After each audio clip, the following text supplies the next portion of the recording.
Ногоо малгайтнуудаас булдаж хээрээр гэр хизээрээ дэр хийсэн ирчүүд 30-аад оны их хилмигдүүлэлтийн жилүүдэд хар шар феодал хэмээн адлагдж явсан хүмүүсийн зарим нь ногоо малгайтнуудаас булдаж зүхтаад уул хатан бүгх нь их байж зөвхөн хар шар феодал гэлтгүй сикетнүүд зэргийн дарганаар төр нийгмийн зүтгэлтнүүд хүртэл их хилмигдүүлэлтээс зүхтаж уул хатанд бөгөж байсан баримт байдаг. Ингэж дөрвсөн хүмүүсийн зарим нь амьдралын шаардлагаар яалтч үгүй холоороос хазааргүйлгэж шилийн гэрийн замаараа хүссэн ч хүсээгүй ч дахиад орчихсон байдаг үлээ. Тэгээд 10-20 жил ийм замаар замнаж яваад хилмигдүүлэлтийн уур амьсгал зөөлрөөд ирсэн 50-60-аад оны үед уулнаас буугаад энгийн амьдралд хүл тавьсан байх жишээтэй. Ингээд ногоо малгайтнуудаас булдаж асахад агуй хонгил хөндөй тал хөдөө зайдамд морин дэлдэр дэрвж явсан зарим хүний тухай өгүүлээ. Бичлэг үзэж байгаа танд энэ өдрийн мэндийг хүргэе. YouTube сувга subscribe хийж мөн бичлэг дээр заавал лайк дараад үзээрэй. Баярлалаа. Цаазын давцангаас мултарсан соёрхон мегмар 1945 он. Хорогоор хөврөх морин зэргийн тоос манарч айган бөгчм хагассан талаараа цуваа айчин мөрөгчлөн. Хянган химээхээс урдуулын цаад дор заавал устгах занал дайсны үүр байгааг дарга зэрэг бүхэн мэдэх тул цөм халуунд харалсан нүүрэндээ хөлсөө туслуулан алхацгаана. Суман захирагч Ахмад соёрхон мегмар аян шиж ядарсан ч хоолойнд овчоо тайлалгүй цэргийн даргын ёсоор цовоо зэрэглэн явахыг хийж байна. Сумангийн дарга хүн бусаддаа үлгэрлэх учиртай. Суман өд шин сэрүү унаж бүр их хүшилэхэд асах зэрвэнгийн нүмерт амархаар бууцгааж. Аяны голоо идвүү үгүй юу цэргүүд бүхлэрийн эн тэндгүй хад асхан дэрлэхэн дэрлэж имэлээ дүшгэн дүшиж нойр ядаргаа хоёртоо дээлдэж унсан байна. Төдөлгүй Ахмад мегмарын гүн ойрон дунд харуулын буу гэнэт дасгийн онгоц шөнгөнөх нь бүр түүрхэн сонсогдчихэ. Тэрээр Японы хадраган дуутай бөмбөгдөгч хоёр онгоц агаар дэргэлдэж байгааг хармагцсан. Суман тараад гэж шадлаараа хашгирч автоматар агаар лугааллаж гарчээ. Энэ тэндгүй бөмбөг дэлбэрч утааг ярус ман датахад Ахмад мегмар 40 сайхан зэрэг ирээ Японы бөмбөглөлтөнд алдсан байлаа. Дайн бол дайн, дайсан бол дайсан хойно ийм гинтийн гамшигыг дэвчин туулахаас өөр аргагүй. Гэсэн ч Ахмад мегмарын дайжид ирсэн хянганы цэрлэг нураг давж өөр Монголын Жэхэ хотыг Японы төрөмгийлэгчдээс чөлөөлж баатарлаг гавья байгуулж чаджээ. Дарга цэргүүдийн өнгөж авахаа гялалцаж ингэрт нь байлдааны гавьяаны одон медалууд гялалцсан. Дэгтэл Ахмад мегмарыг дотоод явдлын яамны ногоо малгайтнууд гинэд баривчлахын тэр. Ингээд л тэрээр учир битүүлэх хэлэс ялан дуунахын тэр. Төдөлгүй дотоод явдлын яамны төв шорон гэгдэх 5-ын оромжны харанхуй хонгилд мегмарыг дажлаан тамлаж хэлэс хэрэг тулгаж ихэлсэн бөгөөд доо юмны дуршуул мэдээлэгч тавдан тодорхойлдгийх худал гэрчилсэн зүйлийг байцаагч гаргаж ирээд нөхөр Ахмад мегмар та цэргүүдийг зориуд хамрааж Японы онгоцны бай болгосон. Энэ хэрэгтээ 40 зэрэг амнасаа алдсан. Хэмээн чанга дуугаар уншаад хэрэгээ хүлээх хэмээн суран бүсний арлаар оруулгаж гарсан байна. Ер нь ганцхан Ахмад мегмарч биш. Ардын армийн олон сайхан офицер хувьсгалан эсэргүй Японы хамсаатан гэдгээр хэлэс хэрэг тулгагдж яр шархтандаа баригдлаа дамлуулсан байдаг. 1946 оны Октябрийн баяр гэхээс Өрдүүлэнд баярын урдчуна Ахмад мегмар нарын олон сайхан баатарлаг залуусын зовлон дуусхан тэр. Тэднийг үүр шинээр машинд ачаад сонгон хархан уулыг зүглэж явсаар нэгэн гүнзгий жалганы амсар дээр авчирсан байна. Энэхүү жалган 30 м урт 3 м гүнзгий ажээ. Төдөлгүй бүгд найрамдах Монгол ард улсын нэрийн өмнөөс их орноос урвсан Японы харгисуудыг гар хөл гэг зэрэг үл ойлгогдох заазын тушаалыг хэм бүхэн бүрэнхий зүтгэнэх гарч идэнгийн гэрэлд уншиж эхний пундууд ажигнаад явчихав. Тэгээд 2-3 4 дахь пундууд ажигнах үед мегмар өөр дээр нь жалгаруу сөхрөх хайтай улсан унаж өгсөн мэт хөвтөд өгчээ. Дээрээс нь буудулсан зогцснууд унаж байсан ч дэсвэртэн аргагүй хідэн хором хэвдээд ногоо малгайтнуудыг машиндаа асаагаад хөдөлсөний дараа мегмар өгтлүүдээр дүүрсэн гүнзгий жалганаас арай ядан мөлгөж гарчээ. Ахмад мегмар цаазын давцангаас ийхүү амьд минь бултраад төрсөн нутаг Баян хонгор аймгийн Буу цагаан сумынхан баг богд ууланд очиж 10 гаруй жил хийрээр хизээр дэр хийсэн гэдэг. Тэрбээр нэгэн цагт авхайлчтай сэргэлэн цэргийн дарга явсны хувьд басхүү хянганы сүрлэг нурууг давж өвөр Монголын Жэхи хотыг Японы төрөмгийлэгчдээс чөлөөлж явсны хувьд ядах хэмгүй урагшаа хил давж өвөрлөгч нутгаас адуу хөөгд орж ирдэг байж. Ингэж яваад 1957 онд цагдаа нарын хараанд өртөж улмаар доо юмны мэдээлэгч нарын хов живээр ногоон малхантуудад дахиад баривчлагдсан байх бөгөөд харин аз олж энэ үед улс төрийн уур амьсгал эрхвч зөөлрсөн байснаар өмнө нь хэлсээр шийтгүүлж явсан соёрхын мягмар шүүхийн цагаат талаар суллагдсан байна. Мөн 1945 онд тэрнтэй хамт сонгон хархан уулын өвөрдөг хүрэгдэж очиод хэлсээр цаазлуулсан Дамби Шарав, Дагдан Дарж, Самдан гих 10 нөхөдч тэрнтэй цуг заагаадагцсан гэдэг. 1945 оны Жүлээлэх дайны баатар Ахмад Айчин соёрхын мягмар Хангуул дүүргийн 6 дугаар хороонд амьдарч байгаад 1984 онд таалал төгсжээ. 2 дугаард Хөөхөн хотогтын шав ойлон санж.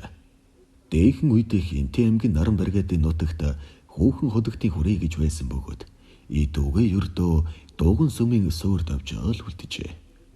Хөөхөн хотогтын хүрээ нь 15 дугаар жарны харагчин дахиад жил буюу 1873 онд Балжир Самбуу гэдэг хүнийг Хөөхөн хотогт хэмээн өргөмжилж ширээд ламаар суулгаснаар анх өвсөн түүхтэйж.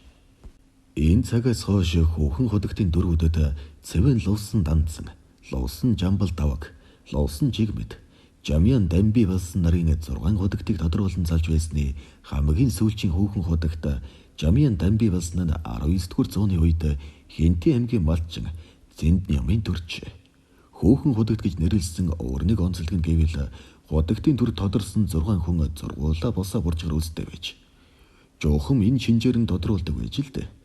Монгол улсын тамхтай хотогтын нэг Хөөхөн хотогт Жамьян Дамби болсон нь хүрээний хамгийн тэргүүн том ламбад төдийгүй хав ойрд эхэднэр хүндтэй нэгэн байж. Мөн тэрээр хол ойроос газар гүйлгэх төрөлхийн тур сонирхолтой. Энэ ч удаараа нэг үе шилийн сан ир явсан болохыг арга халахын шилийн сан ирчүүд өгүүлсэн байдаг. Тэрнийг дуурайгаад ойлон санжаа хэмээх шавн бас шилийн сан ирийн замаар хэсэг манаргаа тавьсан байхаж. 1930-ад оны үед хотогт лам Жамьян Дамби болсон Хинтээ аймгийн дотоод явны ногоон малгайтнуудад баригдаад шоронд орсон байна. Энэ үед тэрний шав ойлон санжаагийн сэтгэл санаа ихэд хямарч багш маань бэйн тун жилээр хийж байхдаа баригдаж явсан юмсан. Шоронд яаж илэр шах вүлээ дээ. Бурхан шидээрэл нартын өдөр хоногийг өнгөрөөж байж таарна.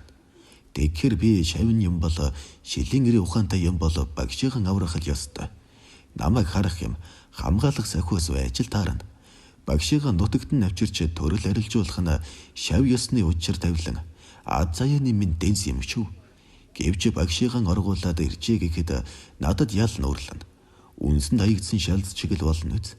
Гэсэн ч багшийн заавал олж авчирна. Багшид маань надад буйнаа хайрлах байлгүй гэж эргэцүүлэн бодож байсаар өвөлжин чөдөрлөж хөлн нуулдаж гэдсэн зүдээсэн шанхан дэлдээ бор морон эмээллээд мөрөнгийн голыг уруудаж Хинтийн төвийг зорин шогшжээ. Тухайн үед хувилгаан хүн битгий хэл ховрог ламнараа энгийн ардууд хүртэл баригдсан л бол эргэж ирдэггүй байж. Ойлон санжаа багшийн оргуулж авчирхаар явах замдаа би гэдэг амтэн хотогт лам дээр очиод яаж уулзаж чадах вэ дээ. Гэхдээ бас лам хүнийг шоронгийн мухраас гаргаж авна гэхэд ёстой л нөгөө жанцсан тангадын улаан морийг авна гэдэг үлгэртэй зөөрлөх хэцүү зүйл. Гэхдээ хэрэг явдал хэцүү тусмаа хүн тэрнийг хийж ихтгэл юм. Улсны бүлээр орчихсан хүний хойноос эрэг дээрх олон хүн яах учраа олохгүй барь залдаж байхад нэг сайн эрэг дээрээс шовд үсрэн улсын цүлхийдэл ороод төдхөн тэр хүнийг өөрөд гараад ирэхийг би харсан. Тэгэхэд хөлгүй улснаас хүн аврна гэдэг сэтгэл багтамгүй санагдаж байсан. Хинээж санаанд оромгүй зүйлийг хийж бүтээдгийн нууц нь хүний ухаан овсоо хоёртол байдаг байх гэх зэргээр өөрөө дотроо бодож явжээ. Багшигаа гисэн энэрэнгүй сэтгэл гарган хойно нь ирэх муу гадуу далайлтын өмнө аимшиггүйгээр биеийн барьж өгөх гэж буй мядрашгүй ир ойлон санжаана шилийн ирээс гадна угаасаа заргаж хэцүү нэгэн байж. Зах залгаа жаргалтхан сумынхан нь тэрнийг нутгийнхныг орцог бүрдээ далай гэдэг. Ойлон санжаагийн хуульч гэдэг. хэмээн шүлэглэж байсан гэдэг. Төдөлгүй ойлон санжааг зорьсон хэрэг бүтсэн бөгөөд тэрбээр саранхуй шинээр багшигаан гяндангаас аргуулan авч гараад мориндоо дүүрэн өдөр нь бүтэж шөнөд нь санжруулсаар худагтын хүрээн дээр авчирчээ. Худагт ламайг авч явсан тэр шөнө чандган тал руу ороод ийхүү зас хялам айлж нутаг ус нь хүртэл жамьяан дамби болсон ламыган өрөвдөн харилцахдаа ойлон хайлан угдах нь энэ үдэг имээр гадаа цас орохож. Ойлон санжааг би багшигаан аваад ирэхэд харамсалтай нь худагтын хүрээн дээр хинж байсангүй. Харин хүүхэн худагт цаг үеийн сайн мэдэрч байсан болохоор хүрээ хийдээ ирсэндээ сэтгэл нь амарсан бололтой тайван нойрсоод маргааш нь таалал өгсөн гэдэг. Амьсгаа хураахын өмнөхөн шавьтан баярлснаа илэрхийлж хүзүүн дэх эрднийг эрхэн авч өгөөд дүүнчүр маань уншаарай гэж загсан байна. Шав ойлон санжаана утсан ч үгүй баригдаж ёст ойлгов цаяана худхны ирэн дээр болж байцаагдахдаа би аагаан багтааж амьд явсан хүнийг авчраагүй.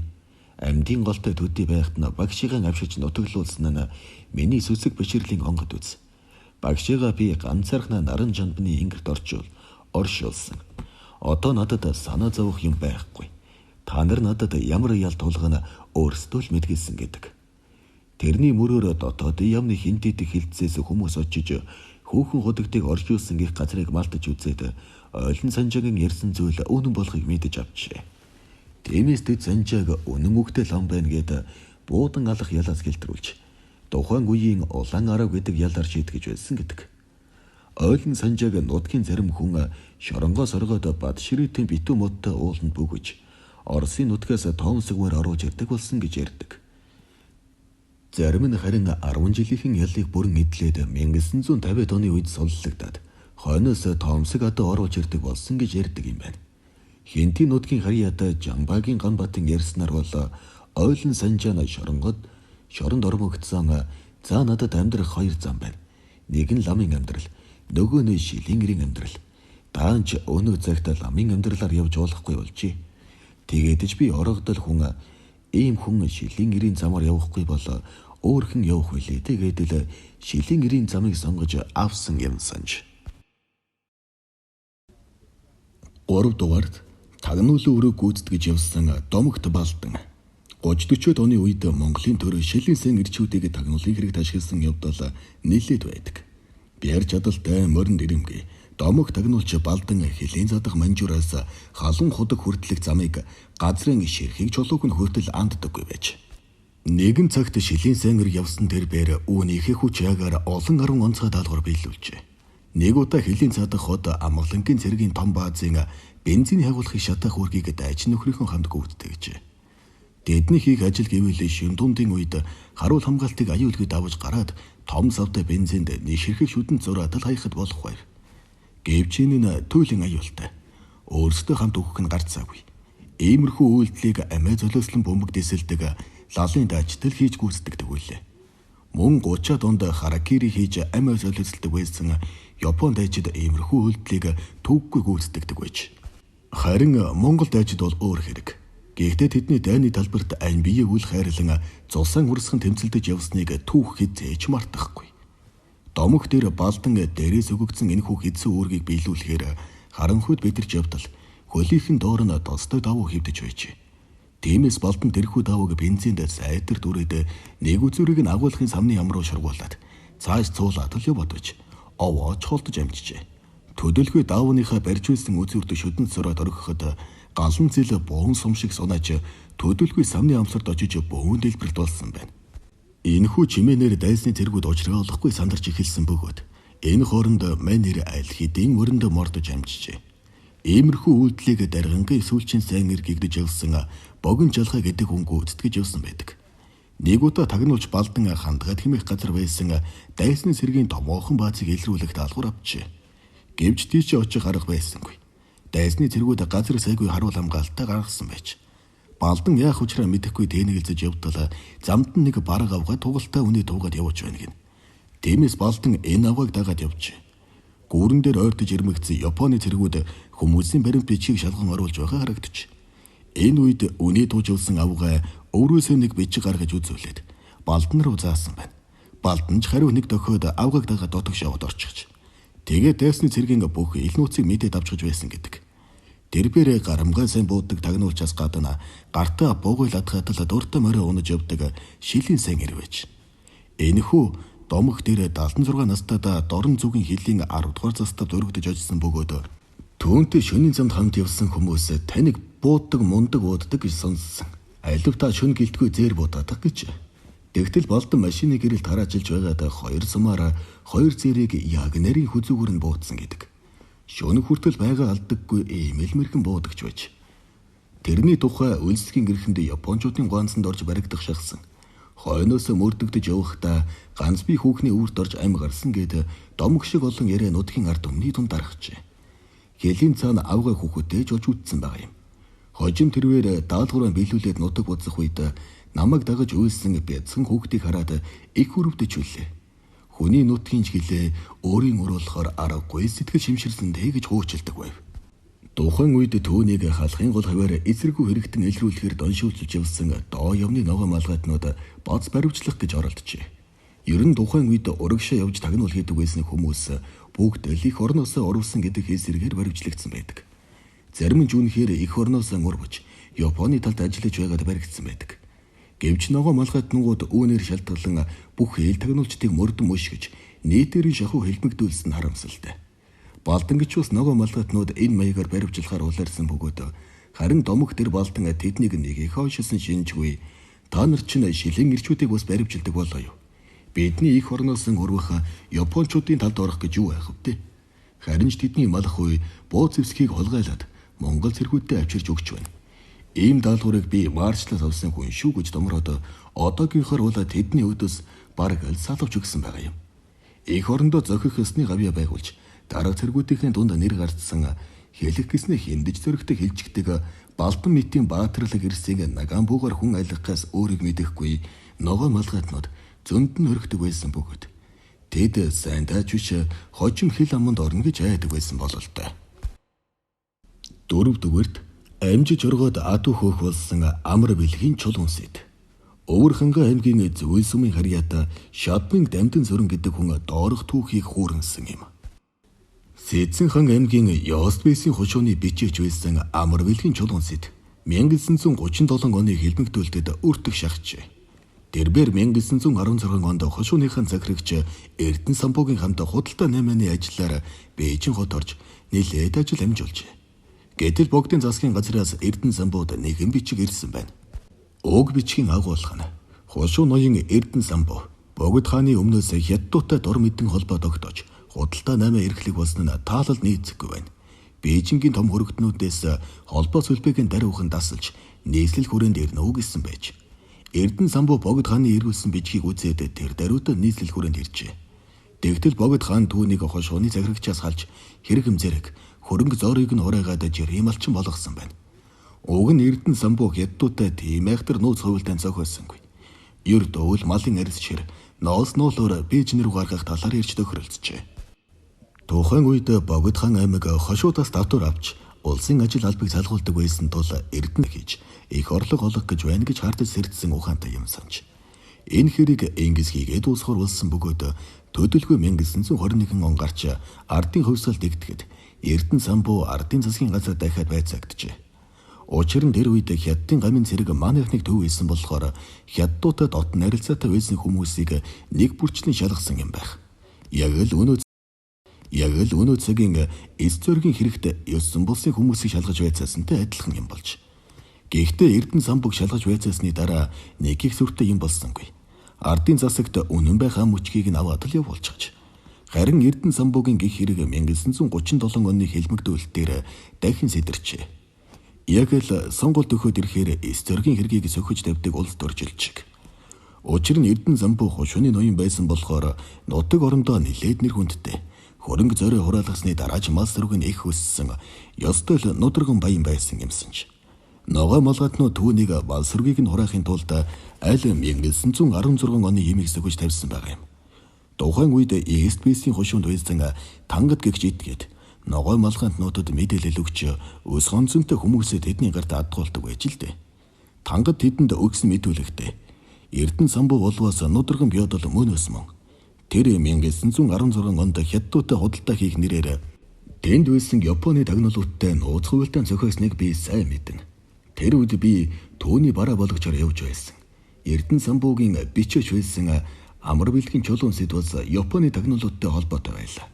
Ер нь энэ Японы тагнуулуудын асуудал чинь аль 1916 оноос үүдэлтэй юм шүү дээ гэх зэргээр ёстой л буурж гарчээ. Ингээд ногоо молготнууд тэр даруйда Эрдэнэ самбууг баривчлан хот руу авчираад бат цагааны шоронд хорж чаж. Энэ үед чулуун сэдийг хамт баривчлах байсан боловч ардын хөвсглээс хойш олон жил өнгөрсөн болохоор тэрний хаан байгааг сураг гаргаж чадсангүй. Тэгтэл нэг өдөр ногоо молготнууд аймагуудын ард иргэдийн нэрсэн жагсаалтыг үзэж байгаад амар бэлгийн чулуун сэд хэмээх бултаас содон овог нэрийг олоод харчгаж. Уг нь Доржийн бат гонжгийн дамтан гэх мэтийн түгээмэл нэртэй байсан бол мань нэр анзаарагдахгүй өнгөрөх байж л дээ. Тэгтэл амар бэлгийн чулуун сэд хэмээх хин хүнд баймгүй содон овог нэртэй байсан болохоор захын нохоо молготны хараанд өртсөн байгаа юм. Чулуун сэд тухайн үед Өвөрхангай аймгийн 9 зүйл суманд амьдарч байсан байна. Төдөлгүй доо ям хаваар хувьсгалын эсэргүү Эрдэнэ самбуугийн бичиж байсан чулуун сэд Өвөрхангай аймагт байгаа тогтогдлоо. Тэрнийг даруйхан баривчлах хэрэгтэй гэсэн яриа гарчээ. Энэ яриа чулуун сэдийн хамаатан болох цэргийн дарга Нямдаш гэгчийн сонорт хүрснээр тэр Өвөрхангай аймгийн 9 зүйл суманд ногоо молготнуудаас төрүүлж ирээд чулуун сэдэд хил дамжуулсан байна. Энэ тухай сонссон чулуун сэд за тэгвэл би хэлс хэрэгт орох нь баларлаа шүү. Ерөөсөө доо ямныг ирэхээс өмнө хааныг тийшээ дөрвж зугтай гээд өлзий цумын нутагт байгаа сангийн далай тийш хосмор хөлөглөд арилж өгчээ.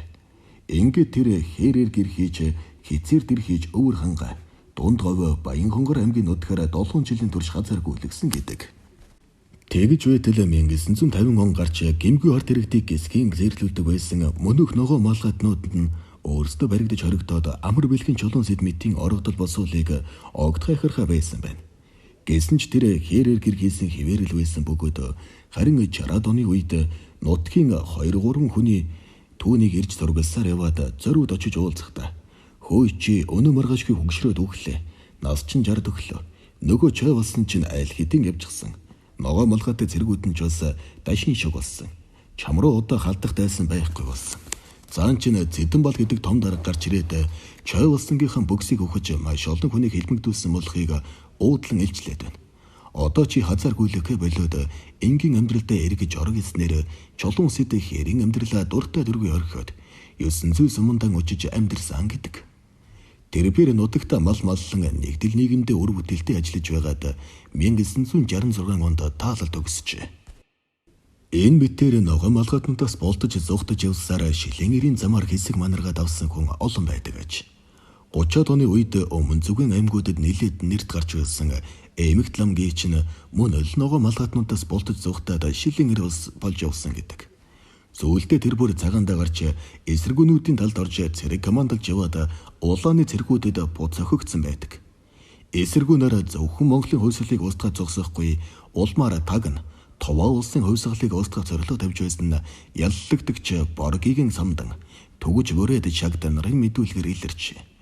Эсэргүү нарын боторсон хэсгээс үйлдсэн хүч нь тэсийн чиглэлд бишрэлтийн хувилгаан хэмээх Эмэгт лам ба бусад эсэргүү нараар удирдуулсан 5000 гаруй хүнтэй болж Монгол Туваагийн хилд орогд агар зайгал зэрэг газруудаар хүчээ богинрүүлэн хатгал мөрөнгийн баруун хой талаас давтуулахаар бэлтгэж байсан аж. Гэвч улааны отрядууд эдгэр дайсныг мөрдөн хөөж тэнгисийн хүрээний баруун талд шагдрын үдирдсэн эсэргүү нарыг бут зохиж Таган Туваагийн хилийн ойролцоо Эмэгт ламын үдирдсэн эсэргүү бүлгийг Туваагийн цэргүүдийн ангитай нээж буцсагсан гэдэг. Эмэгт лам 60-аад хүний хамт зугтааж явсан бөгөөд дөрөлөг дарагтай салаа мөрдөн хөөж тэрнийг 25 хүнтэй алж 28 хүнийг амьдар нь барьж агтмөр 400 гаруйг бууз зэвсгийн хамт хурааж байсан түүхтэй юм санж. Энэ